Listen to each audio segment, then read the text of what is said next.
त्वमक्षरं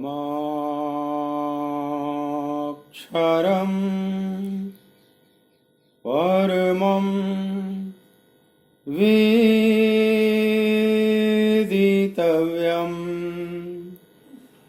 त्वमस्य विश्वस्य परं निधानम् त्वमव्ययः शाश्वत धर्मगोप्ता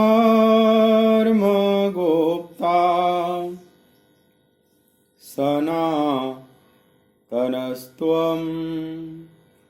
पुरुषो मतो मे वायुर्यमोऽग्निः वरुणः शशाङ्कः प्रजापतिस्त्वं प्रपितामहश्च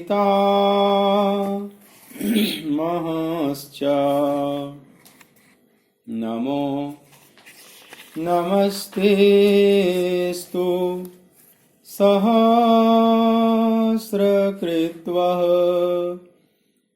पुनश्च भूयोऽपि नमो नमस्ते। बोलिए भक्तवत्सल भगवान की जय। कृष्ण गोविंद गोविंद हे गोपाल नंदलाल। कृष्ण गोविंद गोविंद हे गोपाल नंदलाल। कृष्ण गोविंद गोविंद हे गोपाल नंदलाल। कृष्ण गोविंद गोविंद हे गोपाल नंदलाल। हे गोपाल नंदलाल हे गोपाल नंदलाल। गोपाल लाल हे गोपाल नंदलाल। हे गोपाल नंदलाल हे गोपाल नंदलाल। गोपाल नंदलाल हे गोपाल नंदलाल। कृष्ण गोविंद गोविंद हे गोपाल नंदलाल। कृष्ण गोविंद गोविंद हे गोपाल नंदलाल। कृष्ण गोविंद गोविंद हे गोपाल नंदलाल। कृष्ण गोविंद गोविंद हे गोपाल नंदलाल। हे गोपाल नंदलाल हे गोपाल नंदलाल। गोपाल नंदलाल हे गोपाल नंदलाल। हे गोपाल नंदलाल हे गोपाल नंदलाल। गोपाल नंदलाल हे गोपाल नंदलाल। कृष्ण गोविंद गोविंद हे गोपाल नंदलाल। हे गोविंद गोविंद हे गोपाल नंदलाल। कृष्ण गोविंद गोविंद हे गोपाल नंदलाल। कृष्ण गोविंद गोविंद हे गोपाल नंदलाल। बोलिए भक्तवत्सल भगवान की जय।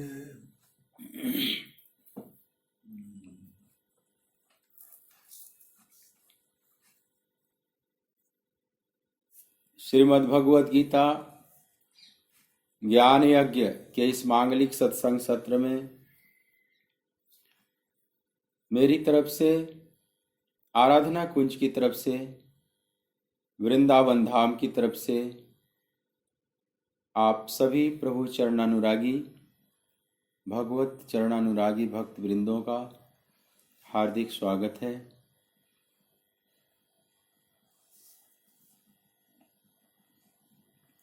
श्रीमद् भगवत गीता के दूसरे अध्याय में भगवान का उपदेश प्रारंभ हो चुका है। उपदेश प्रारंभ करने में ही प्रभु की बड़ी भारी करुणा दिखाई पड़ रही है। अर्जुन समर्पण किए,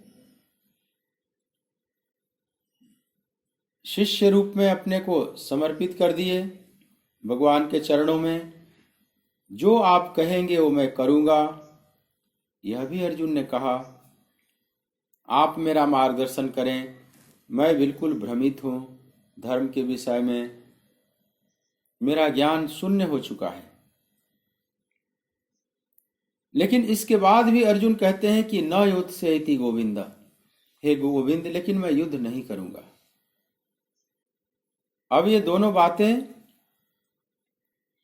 आपस में मेल नहीं खाती कि मैं आपको समर्पित हूं लेकिन मैं युद्ध नहीं करूंगा, आप जो कहिए मैं करूंगा लेकिन मैं युद्ध नहीं करूंगा।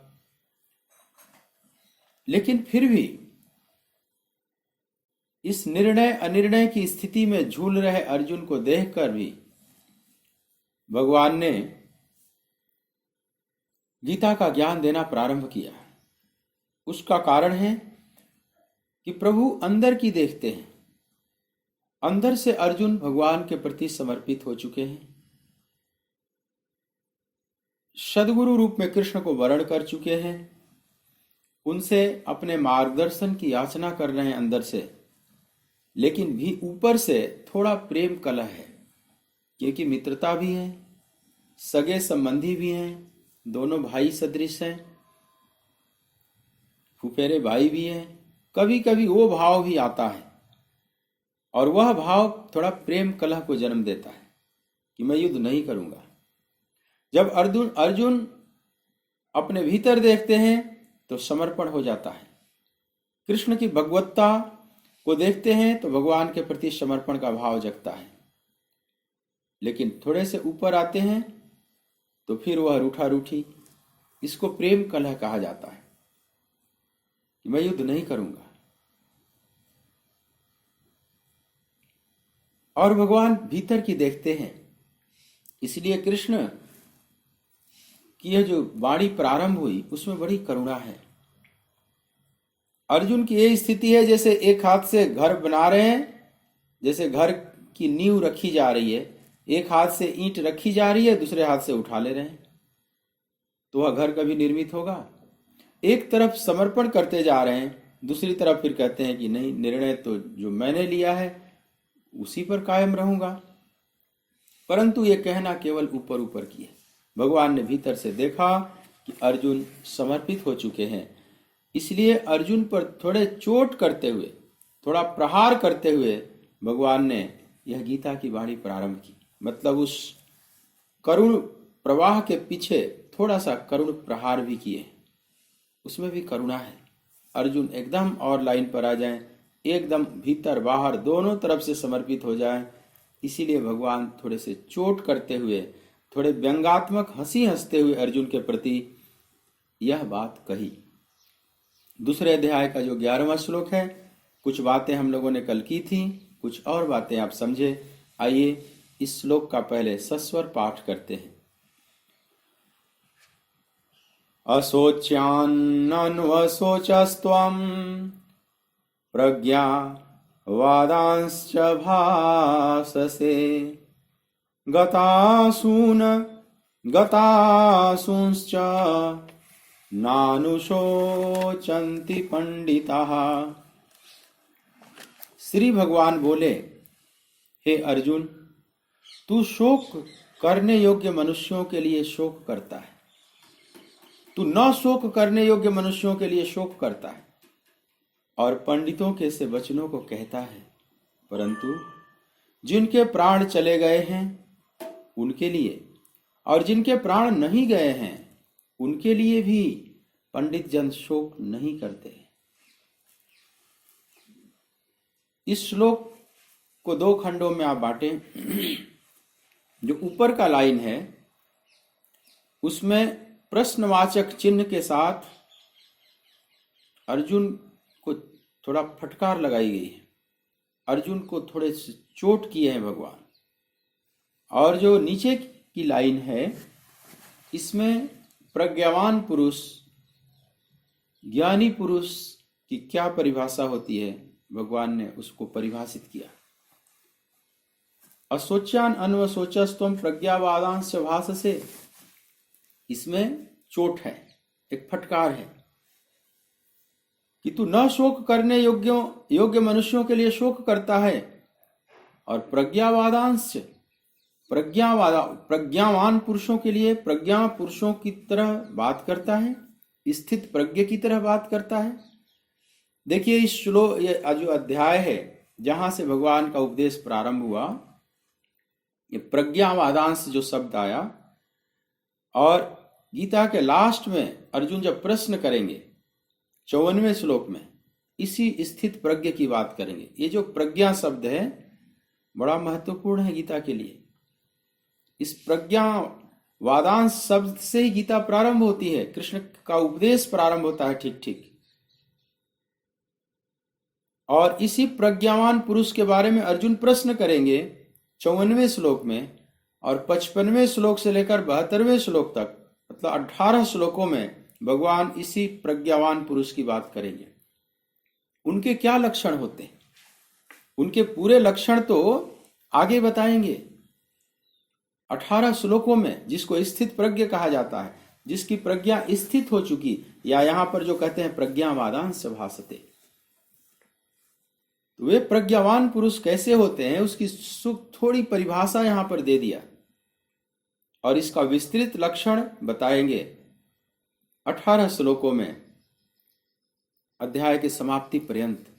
उसमें अर्जुन पूछेंगे कि स्थित प्रज्ञस्य का भाषा समाधिस्थस्य केशव स्थिति किम प्रभासेत किम आसीत व्रजेत किम। हे केशव, स्थित प्रज्ञ महापुरुष की परिभाषा क्या होती है?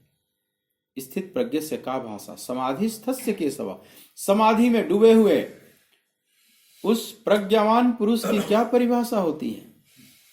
वो कैसे चलता है, कैसे बैठता है, कैसे बोलता है। किम प्रभासेत किम आसीत व्रजेत किम, माने उसका हाव भाव जो बाहरी है, शरीर का जो हाव भाव है वह भी बताइए। तो यह जो प्रश्न अर्जुन 54वें श्लोक में करेंगे स्थित प्रज्ञ की बात, उसका बीजारोपण यहीं शुरू में ही हो गया, इसी करुण चोट के साथ। करुण प्रहार जो कृष्ण ने किया, असोच्यान अन्वसोचस्तम प्रज्ञावादांश भाष से, प्रज्ञावादांश भाष से तुम प्रज्ञावान पुरुषों की तरह बात करता है। तो मानो अर्जुन अंदर से हिल गए। ये प्रज्ञावान पुरुष क्या होते हैं? प्रज्ञावादांश भाष से का क्या मतलब होता है? उनकी भाषा कैसी होती है, वे कैसे बोलते हैं? इसीलिए उस प्रश्न करेंगे कि किम प्रभासित, किम आसित, किम प्रभासित, किम ब्रजेत किम, ये सब बात पूछेंगे। वो चलता कैसे है, बैठता कैसे, बोलता कैसे है? उसका बीज यहीं पड़ गया शुरू में जो फटकार लगी अर्जुन के अंदर बीज की, अच्छा क्या मैं प्रज्ञावान नहीं हूं? क्या मैंने जो बातें कही अभी प्रथम अध्याय में, दूसरे अध्याय के प्रारंभ में भी, क्या ये सब प्रज्ञावान पुरुष का नहीं है?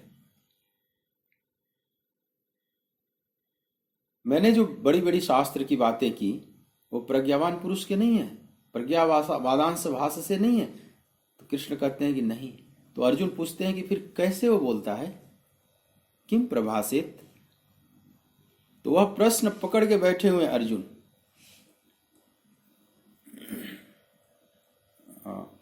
अब क्लियर होगा तो ओके बोलना, ओके लिखना आप लोग। अगर क्लियर साउंड क्लियर हो तो ओके लिखना। तो कई बार किसी प्रश्न का बीज पड़ जाता है, आपके जीवन में भी ऐसा होता है। प्रश्न का बीज पड़ जाता है और वो प्रश्न समय पाकर उभरेगा। अब ये जो 11वें श्लोक में प्रश्न का बीज पड़ गया भगवान के चोट के साथ अर्जुन के मन में, अर्जुन इस बात को पकड़े हुए हैं और ये एक अच्छे साधक का लक्षण है। अच्छा साधक, अगर उसको कमी दिखाई जाएगी कि तुम्हारी ये कमी है, जिस तरह से तुम कह रहे हो वो लक्षण तुम्हारे में नहीं है, तो उसके मन में जिज्ञासा बन जाएगी कि भाई उस स्थिति वालों का लक्षण क्या होता है फिर। तो बड़े जिज्ञासा से वो प्रश्न किया गया है वहां पर, स्थित प्रज्ञ की परिभाषा और उनके सब बाहरी हाव भाव के बारे में भी।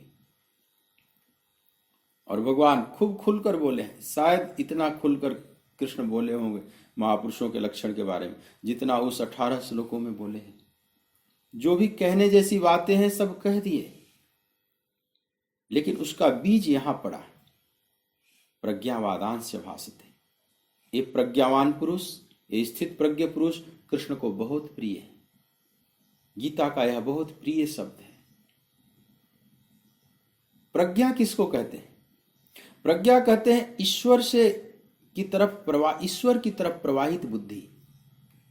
हमारे भीतर बुद्धि है, वो संसार की तरफ भी प्रवाहित होती है, वो तामसी और राजसी भी होती है, लेकिन बुद्धि जब सात्विकी होती है तो ईश्वर की तरफ प्रवाहित होती है।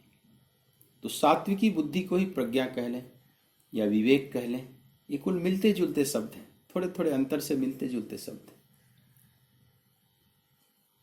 लेकिन साधक की प्रज्ञा अभी कंपित होती है, चाहे सात्विकी बुद्धि है तो ये भी त्रिगुण का ही रूप ना। त्रिगुण के अंतर्गत ही तो सत्व भी आता है, तो सात्विकी बुद्धि भी त्रिगुण के अंतर्गत भी है। और जब तक गुण है तब तक बुद्धि कंपित रहेगी, अकंप नहीं होगी, अचल नहीं होगी। लेकिन यह बुद्धि जब अचल हो जाती है या कह ले त्रिगुणातीत हो जाती है, सत्व रज तम इनसे भी ऊपर उठ गई, जब ये स्थिति आती है तो उसको स्थित प्रज्ञ कहा जाता है। उसकी प्रज्ञा स्थित हो गई। तो जिसकी प्रज्ञा अचल स्थिर हो गई उसकी प्रकृति मर जाती है। उसी कोटि के महापुरुष को प्रज्ञावान कहा जाता है। तो अर्जुन ने जो बातें की, युद्ध न करने के पीछे जो अर्जुन तर्क और दलील दिए, ऐसा लग रहा है अर्जुन को कि जैसे मैं पूरा जानता हूं शास्त्र को। लेकिन अर्जुन गलत थे। भगवान ने चोट किया कि कुतस्तवा कस्मलमिदं विषमे समुपस्थिते। एक कश्मल कहां से उत्पन्न हो गया इस विषम परिस्थिति में? कलैभ्यम मास गम पार्थ, हे पार्थ तू नपुंसकता को मत प्राप्त हो। ये सब जो चोट किया, अर्जुन के ज्ञान को अज्ञान ठहरा दिया। फिर कुछ नैतिक तर्क देते हैं अर्जुन, उसको भी अज्ञान ठहरा दिया और इसीलिए यहां पर चोट किया। तू जानता नहीं, तू न शोक करने योग्य मनुष्यों के लिए शोक करता है और पंडितों के से वचनों को कहता है। प्रज्ञावान पुरुषों की तरह बात करता है।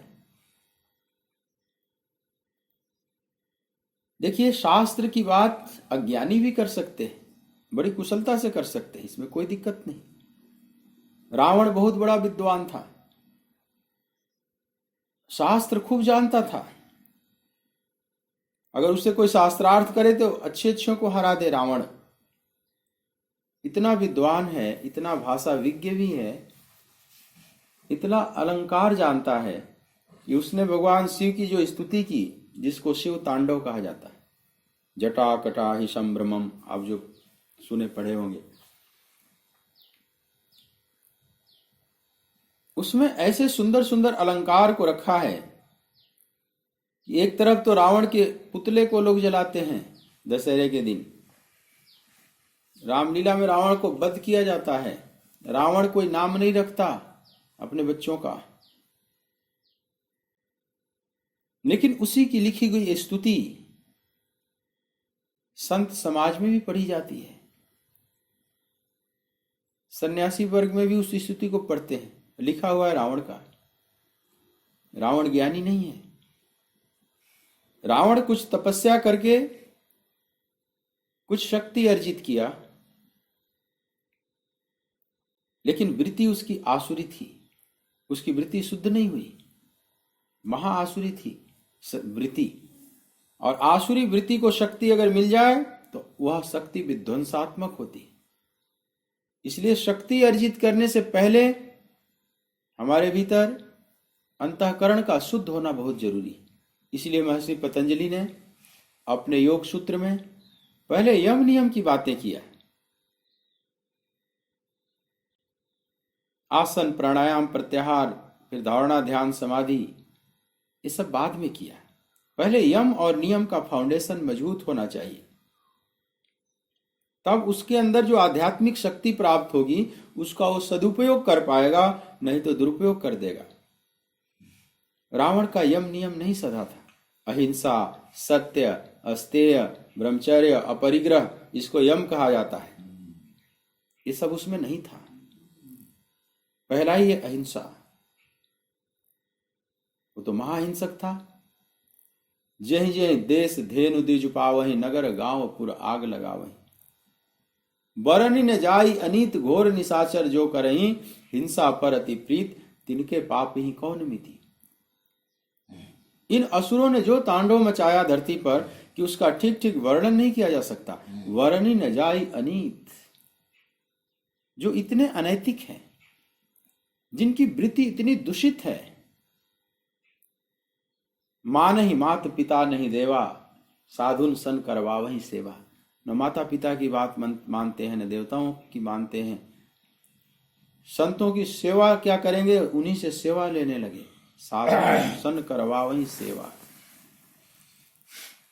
तो जिनकी वृत्ति इतनी अशुद्ध है, लेकिन विद्वता तो है। अशुद्ध वृत्ति का व्यक्ति भी विद्वता हासिल कर सकता है। ये बड़े बड़े आतंकवादी कई मारे गए, इसमें कई इंजीनियर थे। लादेन मारा गया, इंजीनियर था। अल बगदादी इंजीनियर था, पता नहीं जिंदा है कि मर गया, लेकिन थोड़ा एजुकेशन लिए थे। और ये खुराफाती हो जाते हैं तो और भी ज्यादा खुराफाती होते हैं, और सब गेम चलाएंगे भगवान के नाम पर। अहंकार को छुपने का बड़ा रस मिल जाता है। अहंकार को छुपने का एक बहुत बढ़िया जगह मिल जाती है, एक ओट मिल जाता है। भगवान के नाम पर हम भगवान का काम कर रहे हैं, हम ईश्वर का काम कर रहे हैं, ये तो और खतरनाक हो जाते हैं। अपने संगठनों का नाम सब भगवान, अल्लाह के, गॉड के नाम पर सब रख लेते हैं। ये रावण, और ये वही रावण वाली स्थिति है। रावण अपने को भक्त कहता था, मैंने 10 बार सिर काट कर चढ़ाया है भगवान शिव को। ऐसी पूजा भला किसने की होगी। इस बात का उसको बड़ा अहंकार था। भगवान शिव समझ रहे हैं ये बहुत अहंकारी है, इसलिए उसके मारने की योजना भी उन्हीं ने बनाई। भगवान राम ने रामेश्वरम में पूजा किया शिव की, और समझ लो उसकी मौत वहीं लिखी गई।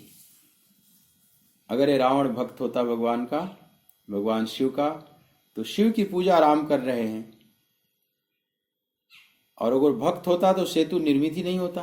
भगवान शिव कहते ना कि हमारा वो भक्त है, उसको छोड़ दीजिए। वह परमात्मा जानता है, वो रामेश्वरम जानता है कि ये गलत कर रहा है, इसका अंत आ गया है। शिव शिव कहने से कोई शिव भक्त तो नहीं हो जाएगा। भगवान तो भीतर की देखते हैं। वही काकभूषण के पूर्व जन्म की कथा कैसे है। प्रारंभ में खूब शास्त्रज्ञ हो गए थे, शास्त्र की बातें खूब झाड़ रहे थे, शिव ही सबसे ऊंचे तत्व हैं। वैष्णवों की निंदा करें, वैष्णवों को कहे कि अब जितना पूजा कर लिया उधर भगवान विष्णु का, चलो कोई बात नहीं, अब आओ भगवान शिव की शरण में, शिव से ही तुम्हारा कल्याण होगा। काकभूषण को लगता था कि मैं तो बहुत शास्त्र जान गया हूं, जितना गुरु जानते हैं उतना तो मैं भी जान गया हूं, उनसे कुछ ज्यादा ही जान रहा हूं। क्षुद्र बुद्धि उर्दम्भ विशाला, और ये प्रारंभ में ये बीमारी पकड़ती है, हर साधकों को पकड़ती है, इससे बचना बहुत मुश्किल है। संसार में जितना उपद्रव हुआ है इस अंध शास्त्रज्ञों से, उतना उपद्रव और किसी चीज से नहीं हुआ है। आपको बात समझने में उल्टी लगेगी, लेकिन अगर ठीक से देखोगे तो दुनिया में जितना उपद्रव है, जितनी लड़ाइयां हैं, उसमें 90% कारण में धर्म है या धर्मांधता है।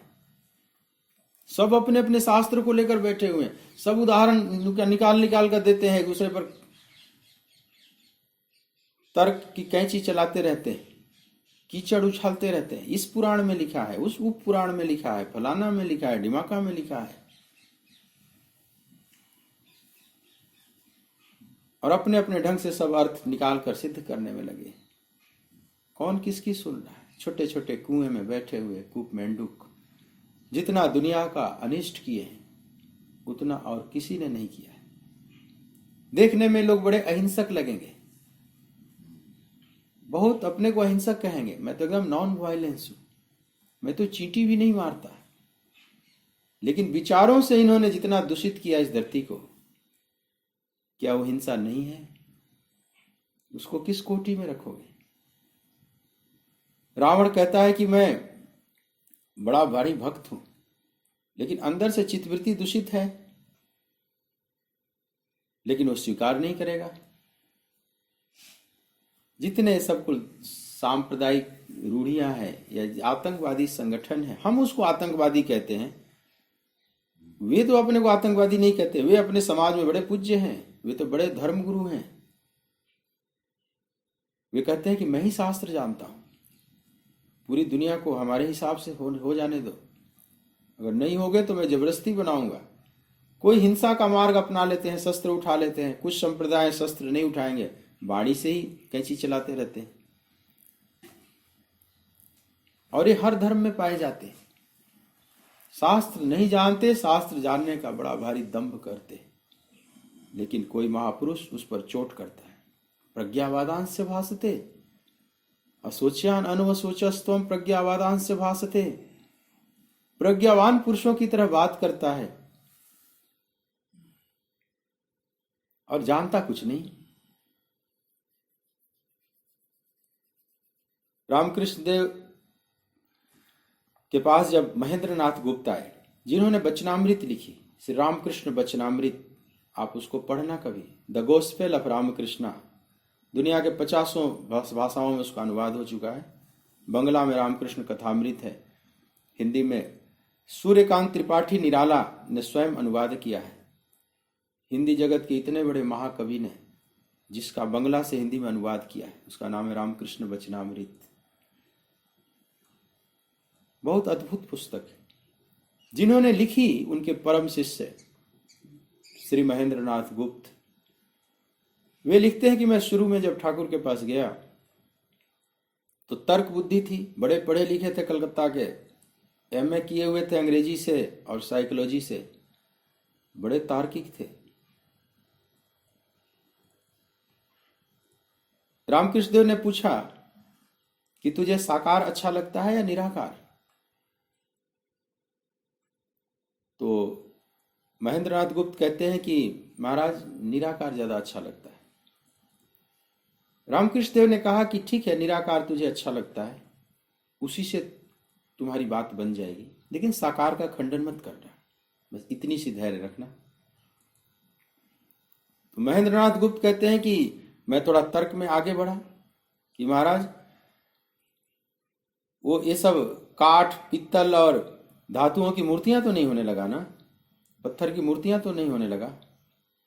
रामकृष्ण देव ने कहा कि अरे काठ पित्तल और धातु की मूर्ति क्यों, चिन्मयी मूर्ति।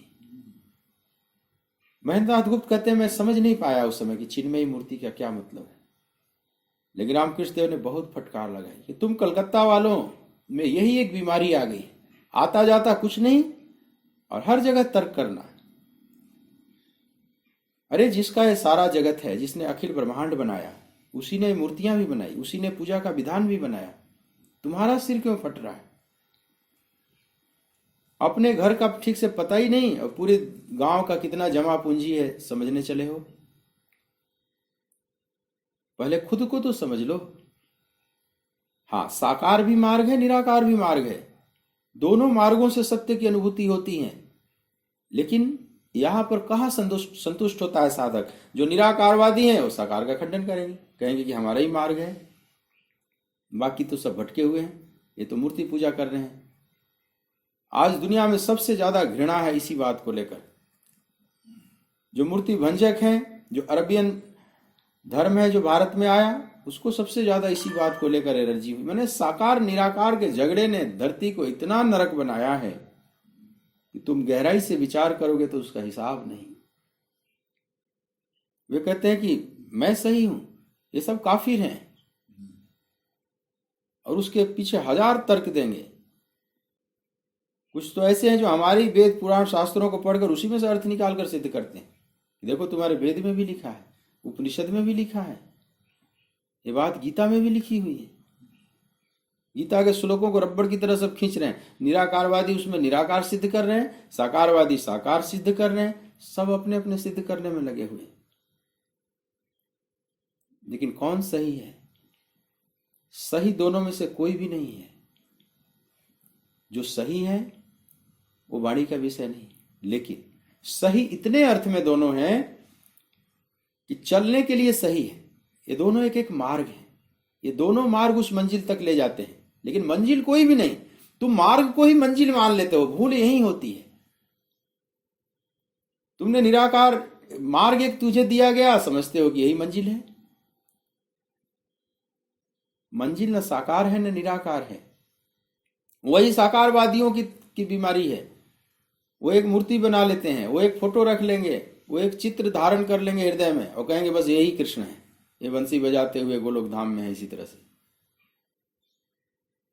उनकी भी ये नहीं जानते कि ये भी एक मार्ग है, तुझे सीढ़ी दी गई है, इस सीढ़ी से चढ़ जाओ। चढ़ोगे तो क्या है, तुम वाणी से व्यक्त नहीं कर पाओगे। लेकिन ऐसे महापुरुष भी बड़े थोड़े हुए हैं जो ठीक ठीक आईने की तरह साफ कर सके। जो साकारवादी हैं वो साकार का ढोल पीट रहे हैं, सब अपने अपने लोक बनाए हुए हैं, सब अपने अपने लोक का एक चित्र बनाते हैं, उसी टाइप की वहां लीलाएं चित्रित कर देते हैं। लेकिन वेद कहता है कि अवांग मनस गोचरम, वो मन वाणी और बुद्धि का विषय नहीं। इसके बारे में क्या कहोगे? तुमने तो चित्र बना दिया फटाफट। जन्नत ऐसा है, हेवेंस ऐसा है, गोलोक धाम ऐसा है, साकेत धाम ऐसा है, वैकुंठ ऐसा है, कैलाश ऐसा है, सतलोक ऐसा है, सचखंड ऐसा है, सब अपना अपना फोटो बनाए पड़े हैं। लेकिन ये बच्चों से ज्यादा नहीं है, ये बाल बुद्धि से ज्यादा और कुछ नहीं। लेकिन ये बाल बुद्धि वाली ये जो कार्टून नेटवर्क तुम देखते हो, कार्टून समझ लो कार्टून की तरह ही है, उससे ज्यादा कुछ नहीं। लेकिन कार्टून भी तो सहायता करता है बच्चों को। बच्चों के लिए कार्टून चैनल भी कितना आनंददायक होता है। वह उसी कार्टून को देखता है, भोजन भूल जाएगा, सब कुछ भूल जाएगा। जितना वो कार्टून में रस लेता है उतना आप सीरियल और सत्संग में भी रस नहीं लोगे। लेकिन बड़े लोग जानते हैं कि अभी बाल बुद्धि है, इससे ज्यादा नहीं समझ सकता। इसको समझाने का यही एक तरीका है। इसको सूक्ष्म आप फिलॉसफी पढ़ाओ, बहुत फिलॉसफिकल प्रवचन दो तो नहीं सुन पाएगा, एक कण भी उसको धारण नहीं कर पाएगा। गीता का प्रवचन धारण नहीं कर पाएगा। इसी गीता को पढ़ाना होगा बच्चों को तो उसको कार्टून की भाषा में ही पढ़ाना होगा, चित्र की भाषा में पढ़ाना होगा, बहुत काल्पनिकता उसमें डालनी पड़ेगी। एकदम वास्तविक धरातल पर बात करो तो बच्चा एकदम नहीं सब सुनना चाहेगा, नीरस हो जाएगा, बोरियत महसूस करेगा। अध्यात्म में भी कुछ ऐसा ही है। प्रारंभिक साधकों के लिए सब दिया जाता है, नाना प्रकार की चित्रात्मक बातें की जाती, उसमें कुछ काल्पनिकता का भी मिश्रण किया जाता है।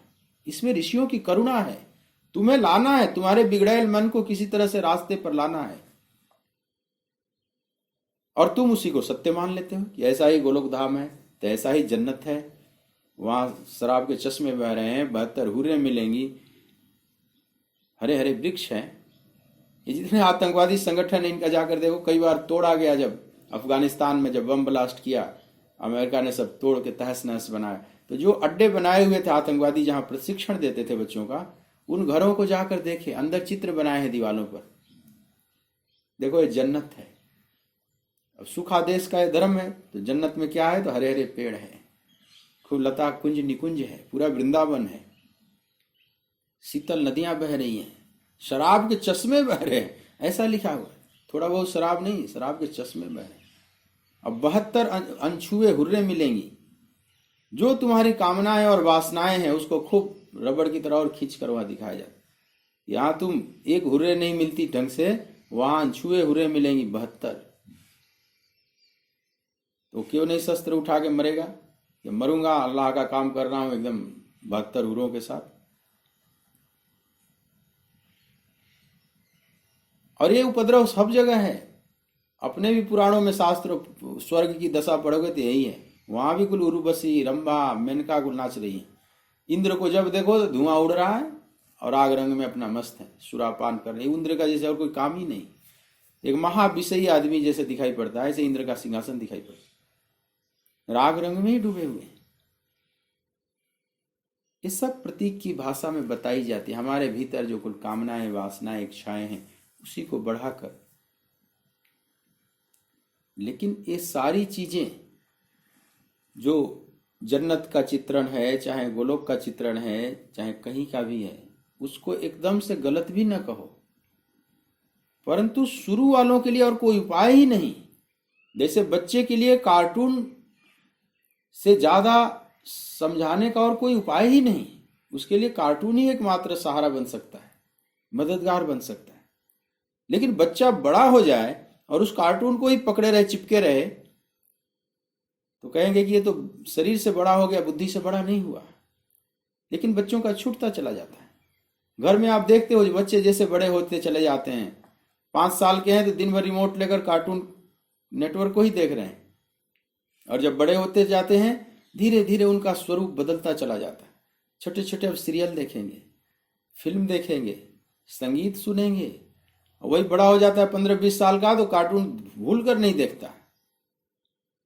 अब उसका छोटा भाई अगर पैदा हो गया है तो वो कार्टून, एक ही अगर टीवी है तो रिमोट को लेकर कितना छीना झपटी होती है। वो कहता मैं इस चैनल को लगाऊंगा, बड़ा वाला कहता मैं इस चैनल को लगाऊंगा। या भाई बहन है तो दोनों में खूब झगड़े होते हैं इस बात को लेकर। ये झगड़े क्यों हो रहे हैं? क्योंकि अवस्था परिवर्तन हो गई। अब जो 15-20 साल की उसकी बहन हो गई, भाई अभी 5-7 साल का, तो दोनों का लेवल एक नहीं है। वो उस चैनल को लगाना चाहेगा, उस चैनल को। और जो बूढ़े घर में बैठे हुए हैं, माता उसके पापा हैं, दादा दादी हैं, तो न्यूज चैनल देखने के लिए परेशान है। इन नालायकों की वजह से हमें न्यूज नहीं सुनने को मिल रहा है। क्योंकि बच्चा तो कार्टून पर ही बैठा रहेगा, वो छोड़ेगा ही नहीं टीवी को। और रस कम नहीं, उसका रस बहुत ज्यादा है। माताएं तो मुंह में डालती जाती हैं, वो खाते जाते हैं, उनको पता भी नहीं मैं क्या खा रहा। इतना एकाग्र होकर देखते हैं। इतना तो ना आप न्यूज चैनल देखते हैं एकाग्र होकर, ना कोई सीरियल, धार्मिक सीरियल भी आप नहीं देखते। परंतु फिर भी आप जानते हैं कि बच्चा अभी अबोध है, उसको उतना ही जानकारी, इससे ज्यादा नहीं है। अध्यात्म में भी ऐसा ही है। आप जो भी सुन रहे हो इस बात को ध्यान से समझ लेना। चाहे कोई निराकारवादी हो या साकारवादी हो, ये समझना कि ये एक मार्ग है, जस्ट, ये मंजिल नहीं है।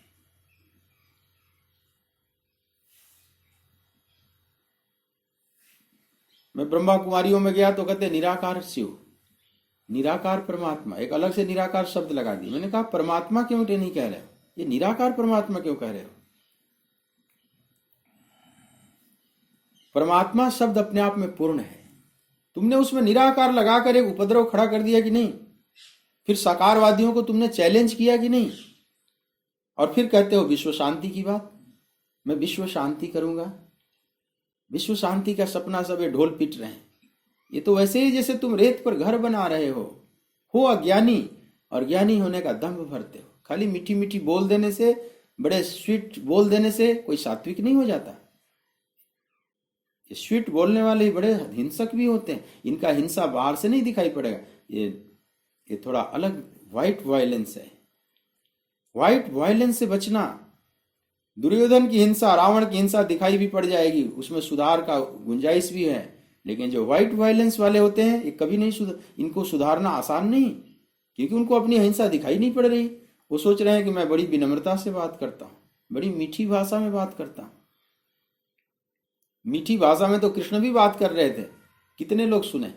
सुदर्शन चक्र क्यों उठाना पड़ा? शिशुपाल को मीठी भाषा से समझा देते। शिशुपाल गाली दे रहा है सामने ही राजसूय यज्ञ में।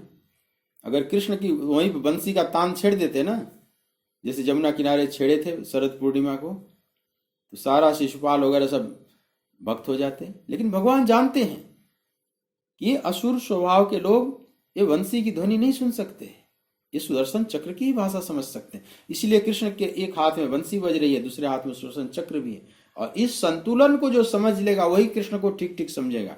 वैसे तो सब अड्डा मारकर बैठे हैं कि कृष्ण को जैसे मैं ही समझता हूं, लेकिन कृष्ण सबके लिए एक अंधे की हाथी से ज्यादा नहीं है। आज तक पूर्ण कृष्ण को संभालना या स्वीकार करना करीब करीब संभव ही नहीं हुआ।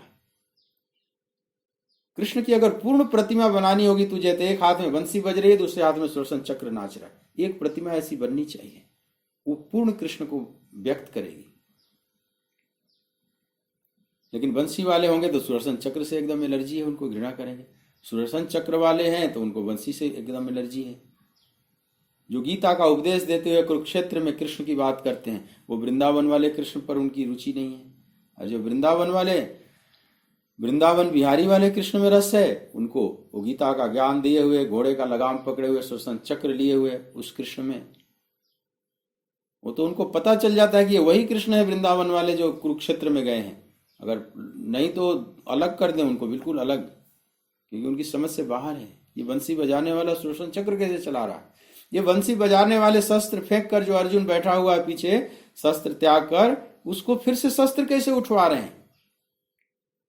कई तो परिभाषा देते हैं कि न रण्यम सो वृंदावन रण्यम, वृंदारण्यम का परिभाषा देते हैं कि न रण्यम, मैंने कृष्ण ने यहां शस्त्र नहीं उठाया। एकदम नासमझी पूर्ण बातें। कृष्ण ने इतने असुरों को मारा इसी वृंदावन में, 7 दिन में पुतना को मार दिया, तृणावर्त को मारा, सक्टासुर को मारा। वृंदावन में आए तो बकासुर, वत्सासुर, अघासुर, केसी, प्रलंबासुर, अनेकों को तो मारा। फिर कैसे कहते हो कि उन्होंने न रण्यम, उन्होंने युद्ध नहीं किया? फिर मामा कंस को ही मार डाला छाती पर, चाड़ूर मुष्टिक सबको मार डाला, कोल्यापीड़ हाथी को मार डाला। कौन कितने मारा, उस कितनी गिनती कराओ? और ये मारने का क्रम द्वारका में भी चला है, कुरुक्षेत्र में भी चला है, राजसूय यज्ञ में, इंद्रप्रस्थ में भी चला है। तो क्या ये लोग हिंसा अहिंसा नहीं जानते? ये लोग शास्त्र नहीं जानते?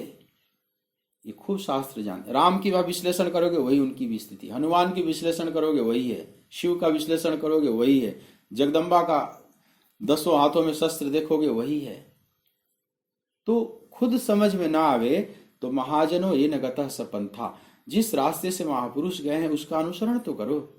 तुम्हारी बुद्धि में नहीं समझ में आ रहा होगा कि कृष्ण सुदर्शन चक्र क्यों लिए हैं, कृष्ण अर्जुन को क्यों शस्त्र उठवाना चाहते हैं, तो आप थोड़ी प्रतीक्षा करें। इतना जो महानतम है वे भी तो कुछ समझ रहे हैं। लेकिन हम शास्त्र को ऐसा लगता है कि पूरी तरह से जानते हैं, यहीं पर भूल हो जाती है। अर्जुन के भी जीवन में बात आ गई कि जैसे मैं शास्त्र पूरी तरह से जानता हूं। तभी तो कृष्ण यहां चोट करते हैं, असोच्यान अनवसोचस्त्वं प्रज्ञावादांश्च भाससे गतासु न गतासुंश्च नानुशोचन्ति पंडिताः।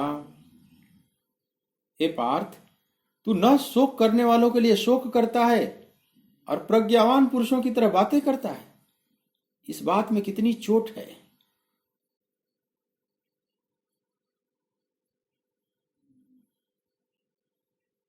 देखो, शास्त्र का दुरुपयोग भी होता है, सदुपयोग भी होता है। 3 प्रकार के लोग होते हैं इस धरती पर, एक संसारी, एक साधक, तीसरा सिद्ध। और तीनों शास्त्र का सहारा लेते हैं, लेकिन तीनों एक जैसे नहीं लेते। संसारी शास्त्र का दुरुपयोग करता है, साधक सदुपयोग करता है। और सिद्ध सदप्रयोग करता है। इन तीनों बातों को समझिएगा ध्यान से। एक ही चीज तीनों के हाथों में पड़ जाएगी लेकिन अलग अलग। जैसे स्वाति नक्षत्र का पानी अगर वो केले के अंदर जाएगा तो कपूर बन जाएगा, अगर सिप के अंदर जाएगा तो मोती बन जाएगा, अगर वो सांप के मुंह में जाएगा तो विष बन जाएगा। एक ही बूंद है स्वाति का, लेकिन अलग अलग जगहों पर जाएगा, अलग अलग वो चीज बन जाएगा। संसारी के अंदर के हाथ में अगर शास्त्र लग गया, वो शास्त्र को पकड़ दिया तो बहुत दुरुपयोग करेगा। जिसमें रावण या जितने आतंकवादी संगठन हैं, मैंने असुर लोग, असुर भी शास्त्र का सहारा लेते हैं लेकिन उसका दुरुपयोग करते हैं। वो कहते हैं कि मैं तो शास्त्र से बात कर रहा हूं, और उसका दुरुपयोग कर जाते हैं। और साधक उसका सदुपयोग करता है। ये शास्त्र साधकों के लिए, न संसारियों के लिए न सिद्धों के लिए। ठीक ठीक अगर बात की जाए तो शास्त्र केवल और केवल साधकों के लिए। सिद्धों द्वारा ये प्रसारित है, सिद्धों द्वारा ये शास्त्र बनाया गया है, लेकिन किसके लिए? साधकों के लिए। इसीलिए कबीर जब बात करेंगे तो साधुओं से बात करेंगे। कबीर संसारियों से बात ही नहीं करते। कहत कबीर सुनो भाई साधो। आपको आश्चर्य लगेगा कि अंत में साधुओं से क्यों कहते हैं। अरे साधु तो चल ही रहे हैं, साध ही रहे हैं अपने आप को। जो संसारी हैं, जो नहीं चल रहे हैं, उनसे बात करनी चाहिए ना। कबीर कहते हैं कि नहीं, मैं संसारियों से बात ही नहीं करता।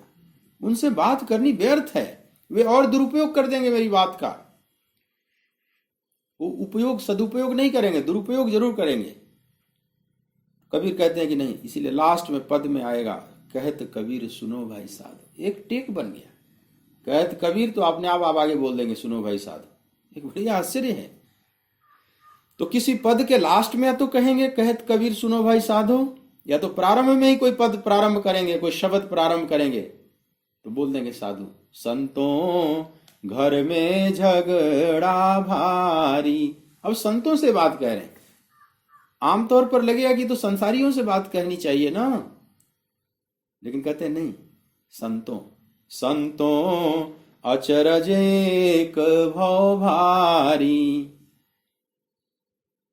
तो कहीं तो प्रारंभ में ही संत लगा दिए। जो या पद के अर्थ विचारे सोई संत सुजान रे, ऐसे भी बोलेंगे लास्ट में।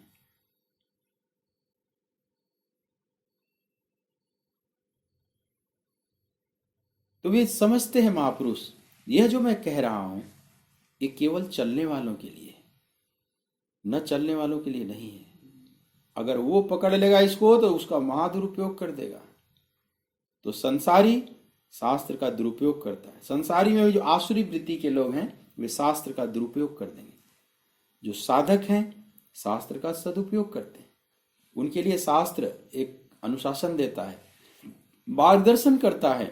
इसीलिए भगवान गीता में कहेंगे जगह जगह, ये शास्त्र विद्धिम उत्सृज्य वर्तते काम कारतः न च सिद्धिम अवाप्नोति न सुखम न पराम। जो शास्त्र विधि को छोड़कर मनमानी चलते हैं वे सिद्धि को प्राप्त नहीं करते। आप नक्शे से चलिए। शास्त्र माने नक्शा। नक्शा मंजिल नहीं है, लेकिन मंजिल तक पहुंचाने में सहयोगी है, हमारा मार्गदर्शक है। मंजिल पर पहुंचकर फिर शास्त्र का और नक्शे का कोई अब उपयोग नहीं रह जाता। वो पीछे वालों को दे दिया जाता है जो चलने वाले हैं। तो साधकों के लिए शास्त्र बना है, उसका सदुपयोग करते हैं। सिद्धों के लिए शास्त्र का क्या रोल है? तो वे सदप्रयोग करते हैं। अपने लिए उनको अब कोई जरूरत नहीं, लेकिन जगत के लिए उसका सदप्रयोग करते हैं, उस शास्त्र का सही उपयोग करते हैं। इसलिए बड़े बड़े सिद्ध महापुरुष भी शास्त्र से बात करते हैं। जैसे आदि शंकराचार्य बोलेंगे तो गीता से बोलेंगे, ब्रह्मसूत्र से बोलेंगे, उपनिषद से बोलेंगे। ये उपनिषद ब्रह्मसूत्र गीता से क्यों शंकर बोल रहे हैं? वे डायरेक्ट भी बोल सकते हैं उन्हीं बातों को, लेकिन हमारे मन में श्रद्धा उत्पन्न हो, यह जो बात की जा रही है वो शास्त्र के अनुसार की जा रही है, तो हम ठीक से धारण करेंगे। इसलिए उन महापुरुषों की करुणा है।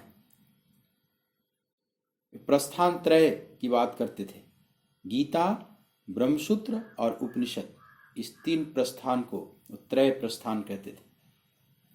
वे कहते थे कि अगर मेरे से किसी को शास्त्रार्थ करना है कुछ समझना है, मेरी बात में डाउट लग रहा हो तो अगर मेरी बात को काटनी है तो इन्हीं तीनों ग्रंथों का आधार लेकर काटना, गीता, ब्रह्मसूत्र या तो उपनिषद। इसी को प्रस्थान त्रय कहा जाता है। नहीं तो बाकी ग्रंथ, अब कोई कहेगा इस पुराण में लिखा है तो कोई कहेगा उस पुराण में, कोई उस तंत्र में, ये तो झगड़े कभी मिटेंगे ही नहीं। बहुपंथ पुराणन को झगड़ो, ये जितने छोटे छोटे संप्रदाय वाले इसी पर लड़ते हैं। उस पुराण में लिखा है, पद्म पुराण में लिखा है, तो गर्ग संहिता में लिखा है, तो ब्रह्म वैवर्त पुराण में लिखा है, भविष्य पुराण में लिखा है। अब वो आपस में सारे पुराणों की बात इकट्ठा कर दो तो आपस में ही लगेगा जैसे झगड़े हो रहे हैं। बहुपंथ पुराणन को झगड़ो, और झगड़े नहीं है, झगड़े ऊपर ऊपर दिखेंगे, फिर अंदर घुसोगे तो फिर ठीक हो जाए। जैसे सोना है, हार है, कंगन है, ऊपर से लगे अलग अलग चीजें, गला दो तो सब सोना है। तत्वतः सब एक ही बात कह रहे हैं, लेकिन अंदाज अलग अलग है। तो सामान्य बुद्धि के लोग ऐसा समझते हैं कि तो अलग अलग बात कर रहे हैं। तो आदि शंकराचार्य ने कहा कि नहीं, इस पुराण में लिखा है, उस पुराण में, उस तंत्र में, कितने मनगढ़ंत शास्त्र भी रच देते थे उस समय खंडन करने के लिए और दिखा दें प्रमाण। बोले नहीं, आप पूरे भारत के संप्रदायवादी इस गीता को भी मानते हो, ब्रह्मसूत्र को भी मानते हो, उपनिषद को भी मानते हो, तो इन्हीं तीनों में से उदाहरण दो। कहीं मेरी बात काटनी हो तो इन्हीं तीनों में, इस प्रस्थान त्रय से ही शास्त्रार्थ होगा। ये नहीं कि जो मर्जी लिख दिया। लेकिन शंकर भी इस शास्त्र का सहारा लेते थे। अनेक महापुरुष शास्त्रों का उदाहरण देते हैं, जैसे गीता को आधार बनाकर बात करते हैं ताकि आपके मन में श्रद्धा हो। जैसे मैं जो बात कह रहा हूं आपसे, यह बात मान लो बिना गीता के भी बोलता रहूं, गीता के श्लोक का आधार लिए बगैर भी, तो आप उतनी श्रद्धा से धारण नहीं करोगे। आपको ऐसा लगेगा कि ये तो महाराज मनगढ़ंत बोल रहे हैं। वही मैं भगवत गीता का आधार बनाकर बात करता हूं, तो आपकी चूंकि श्रद्धा है गीता में, तो आप श्रद्धा से सुनेंगे कि गीता पर वार्ता हो रही है। अगर कोई विधर्मी है, मान लो कोई मुसलमान है, उसको गीता में श्रद्धा नहीं है, तो गीता की वार्ता वो बिल्कुल नहीं सुनेगा। अगर मैं कुरान शरीफ पर बोलने लगूं तो कोई मुसलमान भी सुनना चाहेगा कि देखे कुरान शरीफ पर क्या बोल रहे हैं, क्योंकि उसकी श्रद्धा उसमें है। तो जिस शास्त्र में आपकी श्रद्धा है उससे बात की जाएगी, उसको आधार बनाकर, उसको बेस बनाकर जब बात की जाएगी तो आप ध्यान से सुनेंगे उस बात को। इसलिए जो महापुरुष हैं शास्त्र का सदप्रयोग करते हैं। बस वो हमारे लिए, साधकों के लिए वे उसका सदप्रयोग करते हैं। तो संसारी दुरुपयोग करते हैं, साधक सदुपयोग करते हैं और सिद्ध सदप्रयोग करते हैं। एक ही शास्त्र तीनों के हाथ में लग जाए तो अलग अलग परिणाम देता है। फिर साधकों में भी अलग अलग अवस्था के साधक हैं। कोई प्रारंभिक है, कोई प्राप्ति के करीब पहुंचा हुआ है। सब शास्त्र से एक ही जैसे अर्थ नहीं निकाल सकते, सबके लेवल अलग अलग है। अब एकदम प्रारंभिक साधक उसको गीता पढ़ने के लिए कहा जाए तो उसमें से अर्थ बहुत सामान्य निकाल पाएगा, शायद कहीं कहीं गलत अर्थ भी निकाल लेगा।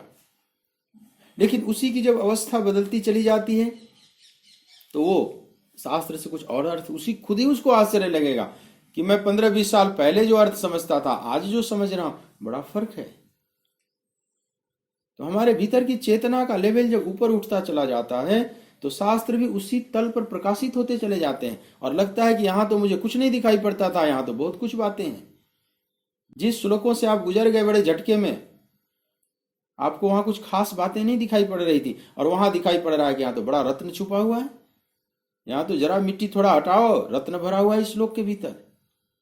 क्या फर्क पड़ गया? तो आपके चेतना के लेवल में फर्क पड़ गया। तो आप जैसे जैसे साधना के उत्कर्ष काल में गति करते चले जाएंगे, शास्त्र का नए नए अर्थ और खुलता चला जाएगा। कहते हैं कि 7 तल में अर्थ होते हैं, 7 अर्थ होते हैं एक एक श्लोक के। जैसे सप्त चक्र भेदन होता है ना, अलग अलग चक्र पर जब कुंडलनी जाएगी तो अलग अलग अर्थ प्रकाशित होते चले जाएंगे। तुलसीदास जी भी रामचरितमानस लिखते हैं तो शुरू में ही लिखते हैं, जब गुरु की वंदना करते हैं, कि जब गुरु के चरण कमलों के द्वारा उनकी कृपा से हम चले, तो उघर ही बिमल बिलोचन हिय के मिटहि दोष दुख भव रजनी के, सूझहि राम चरित मणिमानिक, गुप्त प्रगट जहाँ जो जेहि खानी, जथा सुअंजन अंजिदृग साधक सिद्ध सुजान, कौतुक देखत शैल बना भूतल भूरि निधान, गुरु पद रज मृदु मंजूल अंजन, नयन अमीय दृग दोष विभंजन, तेहि करि विमल विवेक विलोचन, वर्णौ राम चरित भवमोचन। वर्णौ रामचरित भवमोचन। कब इसका वर्णन कर रहा हूं? इस रामचरित का कब वर्णन कर रहा हूं जो संसार के कष्ट से बाहर निकालने वाला है?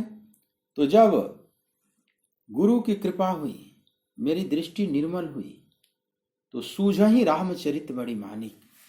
ये रामचरित रूपी मणि माणिक्य, जैसे किसी आप पहाड़ पर जाएं, मान लो सोने का खान हो, तो ऊपर सोना नहीं दिखाई पड़ेगा, कहीं कहीं उसका अंश दिखेगा थोड़ा सा।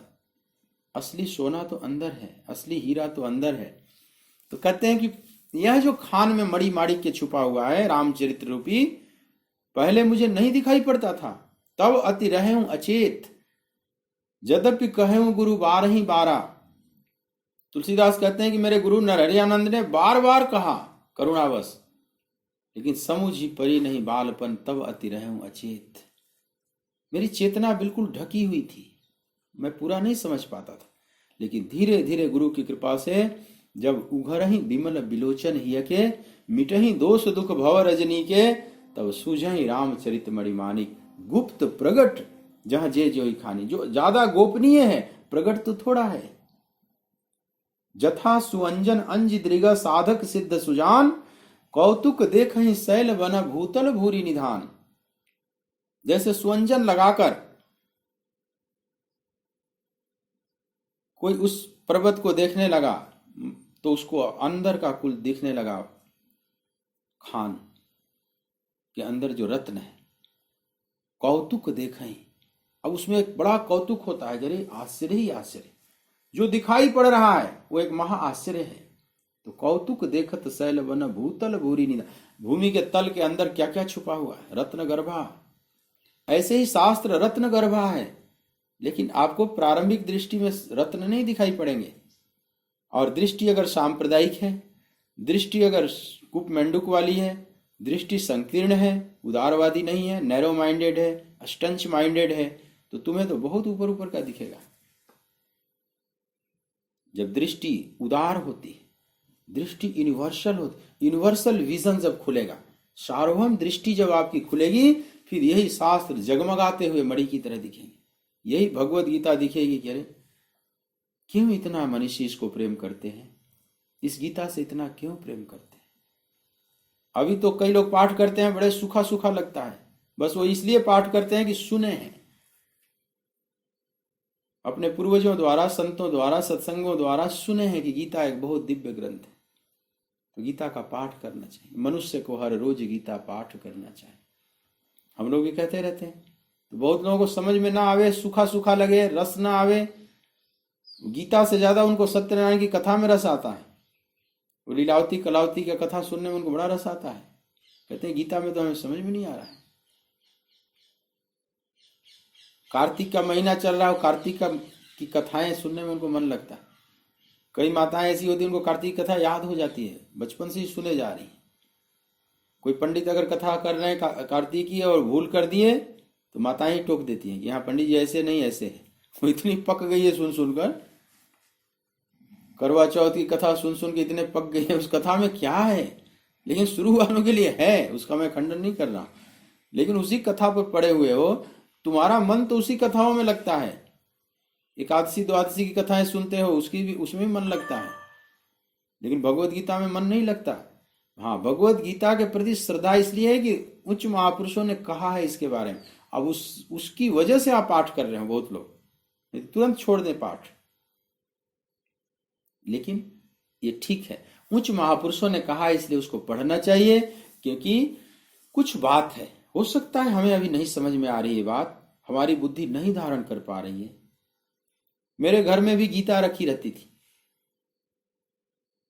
पूर्वजों मैंने देखा था रामचरितमानस का गुटका, उसके ऊपर गीता शुद्ध संस्कृत में। और बचपन में मैं उसको देखता था, कभी कभी ऐसे पलटूं तो केवल संस्कृत में, एक अक्षर हिंदी थी नहीं उसमें, और फिर मैं बंद करके रख देता था। बस एक संस्कार पड़ा चित्त पर कि गीता है, लोगों ने बता रखा था कि गीता है, भगवान की वाणी है, बड़ा दिव्य है। घर के बड़े बुजुर्ग लोग उसकी पूजा भी करते थे, धूप दीप भी दिखा देते थे, साफ सफाई भी होती रहती थी, और गीता पढ़ी रहती थी, और शुद्ध संस्कृत में कोई समझने वाला नहीं। पता नहीं किसने लाया था, किसने रखा था। हमें लग रहा है जो पूर्वज रखे होंगे उन्हें भी बहुत कुछ नहीं आता था, बस वो भाव में कहीं से खरीद के रख दिए थे। पुरानी प्रति वो पड़ी हुई, अभी भी घर में पड़ी हुई। मेरे को एक बात समझ में आई कि जो ये सब ग्रंथ हैं अपने घर में शुद्धता से रखनी चाहिए। मान लो आप नहीं पढ़ पाओ ढंग से, अगली पीढ़ी भी नहीं पढ़ पाई, हो सकता है अगली की अगली पीढ़ी पढ़े, कौन इससे परिवर्तित होगा, कौन इसके प्रति श्रद्धा से भर जाएगा, कुछ कह नहीं सकते। इसलिए भगवत गीता हर घर में होनी चाहिए। आपके नाती पोते पड़पोते कौन इससे प्रभावित हो जाएंगे, किसको यह गीता का रोग लग जाएगा, कुछ कह नहीं सकते। तो घर में अच्छे ग्रंथ पढ़े रहना चाहिए।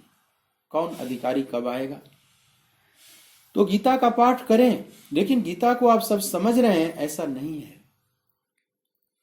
अनेक तल पर अर्थ प्रकाशित करते चले जाते हैं। मैं आपसे बात कर रहा हूं इस भगवत गीता पर, तो मैं इस दावे के साथ नहीं कि मैं सब समझ रहा हूं। नए नए अर्थ सामने प्रकाशित होते चले जाते हैं। जितना विचार में डूबो, जितनी साधना में डूबो, साधना का उत्कर्ष जितना होता चला जाएगा, नए नए और गूढ़ और सूक्ष्म अर्थ गोविंद प्रकाशित करते चले जाते हैं, जो कि बुद्धि से नहीं हो सकता। बुद्धि से कितना भी प्रयास करें बात नहीं बनती, वो गोविंद ही प्रकाशित करे तभी बात बनेगी। तो शास्त्र ऐसा लगता है कि हम समझ रहे हैं। अर्जुन को भी लगा अभी तक कि हम समझ रहे हैं। अर्जुन बड़े बुद्धिवादी हैं, द्रोणाचार्य के गुरुकुल के नंबर 1 के शिष्य हैं, बड़े कुशाग्र विद्यार्थी हैं, जिनके सखा स्वयं कृष्ण हैं। अब उनकी बात क्या करनी, बड़े कुशाग्र। उनको भी कभी नहीं लग रहा होगा कि मैं शास्त्र नहीं जानता, और शास्त्र की भाषा बोले चले जा रहे हैं, और उनके सामने बोल रहे हैं जो स्वयं शास्त्र स्वरूप हैं। मैंने सूर्य के सामने जैसे दिया दिखाना, ये बात अर्जुन को समझ में आने लगी। एक बात समझना कि शास्त्र की भाषा कोई भी बोल सकता है, लेकिन सब ठीक बोलते हैं ऐसी बात नहीं, सब ज्ञानी है ऐसी बात नहीं। इसी बात पर चोट किया कृष्ण ने, या सोच्यान अनवशोचस्तम प्रज्ञावादांश भाषसे, हे पार्थ तू न शोक करने योग्य मनुष्यों के लिए शोक करता है और प्रज्ञावान पुरुषों की तरह बातें करता है। यह बहुत प्रहार है, और इस प्रहार का परिणाम आएगा। गुरु कई बार चोट भी करता है, भीतर हाथ संभार के बाहर मारे चोट। जब घड़ा बनाता है कुम्हार तो घड़े पर चोट भी मारता है, लेकिन भीतर सहारा लगाकर चोट मार। घड़े को तोड़ना उसका उद्देश्य नहीं, घड़े को गढ़ना उद्देश्य है, उसमें करुणा है। तो कई बार कड़ी भाषा का प्रयोग करके भी शिष्य को लाइन पर लाया जाता है। इस चोट ने अर्जुन को मर्माहत कर दिया, और अर्जुन के अंदर उस प्रज्ञावादांश का, कि प्रज्ञावान पुरुष कैसे होते हैं, उसका बीज पड़ गया तुरंत, और एक जिज्ञासा से भर गए कि मौका पाकर पूछूंगा। अब इसके बाद अर्जुन चुप हैं, अब नहीं बोलेंगे। अर्जुन बोलेंगे एक ही बार इसी प्रज्ञावान पुरुष की बात अब करेंगे। स्थित प्रज्ञस्य का भाषा समाधिस्थस्य केशव। तो इससे पता चलता है कि भगवान कृष्ण ने जो चोट किया अर्जुन पर, वह चोट काम कर गया सही जगह पर, और एक बीज बना दिया उस प्रज्ञावान पुरुषों को जानने के लिए अर्जुन के अंदर। तो अर्जुन इस अर्थ में बड़े विनम्र हैं, अर्जुन बड़े योग्य हैं, जो एक ही चोट में वहां समझ जाते हैं और कृष्ण के सामने एकदम हाथ जोड़कर खड़े हो जाते हैं। बहुत लोग नहीं खड़े होते जल्दी, वो मूर्ता जल्दी नहीं छोड़ते। लेकिन शास्त्र की भाषा बोल सकते हैं, बोलना एक बात है, जीवन में उतारना एक दूसरी बात है। कार्तिक का महीना जैसे चल रहा है, ऐसे ही कार्तिक का महीना चल रहा था। एक बार मंदिरों में सुबह सुबह हवन होता है, कार्तिक की कथाएं भी करते हैं पंडित जी लोग। एक बार इसी तरह से कार्तिक की कथा हो रही थी। सुबह सुबह माताएं हवन करके, नहा के हवन करके सब बैठ गई हॉल में। पंडित जी कथा सुना रहे थे कार्तिक की, 1 महीने की। तो उस दिन कथा में बोल रहे थे कि देखो कार्तिक में बैगन नहीं खाना चाहिए। तो संयोग से जो पंडितानी थी, उनकी पत्नी, वो भी दरवाजे पर उस दिन खड़ी हो गई थी। वैसे पंडितों की कथा उनकी पत्नियां नहीं सुनती जल्दी, वो खुद नहीं मानती उनको, भले दुनिया माने। छोटे छोटे पंडितों की बात नहीं कर रहा हूं, बड़े बड़े। राम किंकर जी को उनकी पत्नी आकर उनकी मंच पर फजीयत करती थी। डोंगरे जी का एकदम मंच पर एकदम बेनकाब करती थी। ये सब सच कहानियां हैं। ये इस्कॉन के फाउंडर है प्रभुपाद, एसी भक्ति वेदांत प्रभुपाद। इनकी पत्नी एकदम देखना नहीं चाहती थी। हमारे स्वामी जी कह रहे थे कि जो गीता भाष्य लिखे थे भागवतम का, उसी भाष्य के कागज जलाकर उसने चाय बनाकर दिया उन्हीं को। सोचो, कल्पना कर सकते हो? पत्नी इतनी विरोध में खड़ी है कि जो भागवतम बड़ी मेहनत से लिखे हैं भाष्य, उसकी एक प्रति या कुछ लेकर उसके कागजों से चाय बनाकर दी और बताई कि मैंने इससे चाय बनाई। मैंने इतनी विरोध में है कि ये क्या फालतू काम कर रहे हो। ये छोटे छोटे नहीं, बड़े बड़ों की ऐसी की तैसी हो जाए साधारण। तो ये बड़े पतिव्रता की बात करते हैं, लेकिन इनकी स्वयं पत्नियां जल्दी नहीं मानती। शायद इसीलिए ऊंचे स्वर में पतिव्रता की बात करते हैं कि जरा हमारे घर वाली भी सुन ले। तो उस दिन वो सुन ली, 1-2 मिनट के लिए दरवाजे पर खड़ी हो गई, यही बात चल रही थी। और संयोग से जजमान बड़े सुंदर सुंदर बैगन चढ़ाए हुए थे, तो बैगन का भरता बनाई घर में, बैगुन भाजा बनाई, और पंडित जी के लिए दाल चावल और लौकी की सब्जी बना दिया, सादा सादा वो भी। तो थाली में जब दाल चावल लौकी की सब्जी आई, रोटी आई, बैगन नहीं आया। तो कथाकार ने कहा कि अरे भाग्यवान, घर में खुशबू आ रही थी कि बैगन बना हुआ है। बोली हाँ वो तो बना है। बोले मेरी थाली में क्यों नहीं है?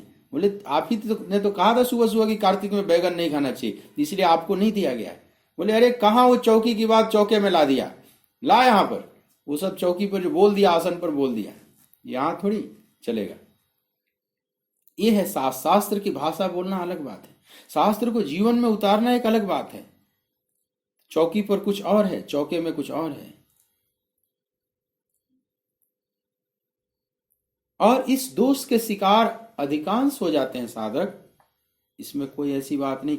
देखो, शास्त्र की बात करने में बुराई नहीं, लेकिन अपनी अवस्था को स्वीकार करके। शास्त्र की बात केवल सिद्ध लोग ही करेंगे, तब तो सिद्ध बड़े थोड़े हैं दुनिया में। शास्त्र ही खो जाएंगे, सत्संग की परंपराएं ही खो जाएंगी। बुद्ध अपने भिक्षुओं को भी उपदेश देने के लिए कहते थे कि भिक्षुओं, गृहस्थों से 2 रोटी पाए हो तो 2 शब्द उनको दे देना, ये लेन देन पूरा होगा और ये परंपरा चलती रहेगी। तुमने रोटी पाई है तो तुम उन्हें ज्ञान का 2 शब्द देना, ताकि उनका आत्मिक पोषण हो। तभी ये धर्म की परंपरा चल रही। अब सब बुद्धत्व को प्राप्त हो जाएंगे तभी उपदेश देंगे, तभी शास्त्र और सत्संग की बात करेंगे, तब तो सत्संग ही उठ जाएगा दुनिया से। क्योंकि बुद्धत्व को प्राप्त हुए कितने महापुरुष तो बोलते ही नहीं, मौन हो जाते हैं। कितने बोलते हैं तो बड़े अल्प बोलते हैं, और कितने बोलते हैं तो बड़े थोड़े हैं। तो साधकों को भी बोलने का आदेश है, लेकिन साधक अपनी अवस्था को स्वीकार करते हुए बोले। इसलिए जो अच्छे महापुरुष होते हैं, अगर अपनी अवस्था से ज्यादा बढ़ चढ़ कर बातें करने लगा तो डांटते हैं, आप ही खारी खाते हैं बेचत फिरे कपूर। अपने तो खारी खा रहा है, जैसे तैसे खा रहा है, दुनिया वालों को बेच रहा है कपूर। या कथनी कथे हंस की चले गिद्ध की चाल, कथनी तो हंसों की कर रहा है और चल रहा है गिद्धों की तरह। गिद्ध कितनी भी ऊंचाई पर उड़े, लेकिन उसकी दृष्टि हाड़ मांस पर ही रहती है। तो साधक सिद्धों की भी बात कहे करे जो शास्त्रों में लिखा हुआ है, लेकिन अपनी अवस्था को स्वीकार करते हुए। मैं कह रहा हूं, ये स्थित प्रज्ञ के लक्षण का मैं वर्णन कर रहा हूं, तो मैं जस्ट वर्णन कर रहा हूं जो गीता में लिखा हुआ है। मैं स्थित प्रज्ञ नहीं हूं, इतनी भी बात अगर वो स्वीकार करे तो एक ऑथेंटिक बात होगी, एक प्रमाणिक साधक की बात होगी। भाई मैं वहां नहीं पहुंचा हूं, लेकिन जो पहुंचे हैं वो जो वर्णन कर रहे हैं मैं तुम्हारे सामने रख रहा हूं, बस तब तो ठीक है। लेकिन जहां भगवान कृष्ण जैसे हों, शास्त्र स्वरूप जहां चेतना विराजमान हो जिसके रथ पर, उनके सामने सीधे अर्जुन को पूछना चाहिए कि गोविंद आप सीधा मेरा मार्गदर्शन करो प्रभु, मैं कुछ नहीं जानता। कोई निर्णय न ले, कोई निष्पत्ति पर न पहुंचे, कोई कंक्लूजन न निकाले, उन्हीं से सीधा पूछे कि मेरा मार्गदर्शन करो। लेकिन अर्जुन कर दिए हैं समर्पण, लेकिन थोड़ा प्रेम कलह में थोड़े से फिर से अपनी बात रख दिए कि न युद्ध करूंगा। और इन्हीं सब बातों पर भगवान ने चोट किया। क्या सोच्यान अनवसोचस्तम प्रज्ञावादान सभासते, तो न सोचने वालों के लिए शोक करता है और प्रज्ञावान पुरुषों की तरह बात करता है।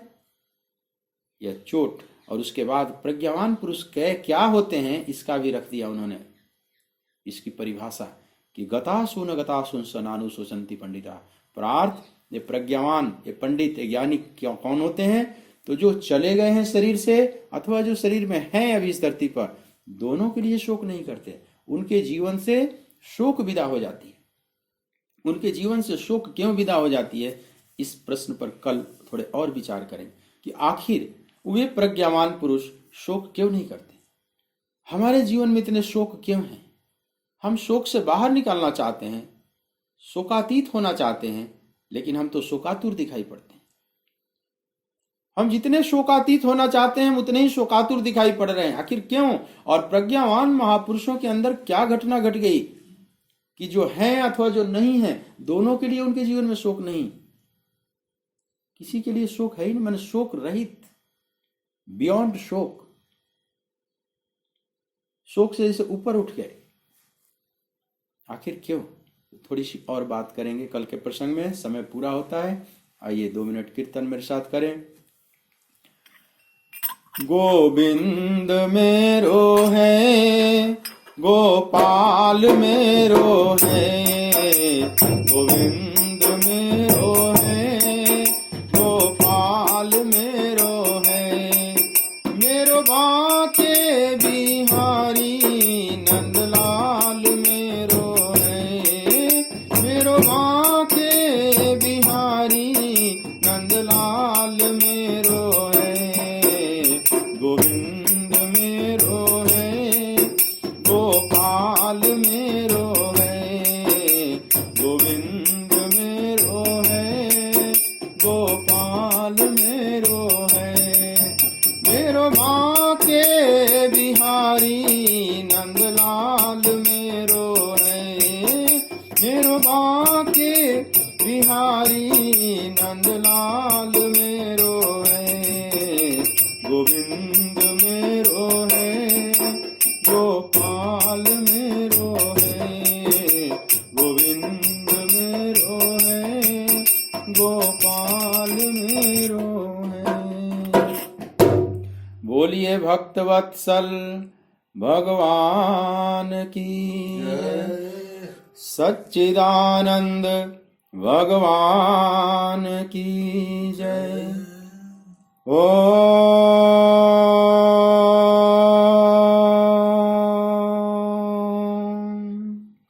नमः पार्वती पतये हर हर महादेव।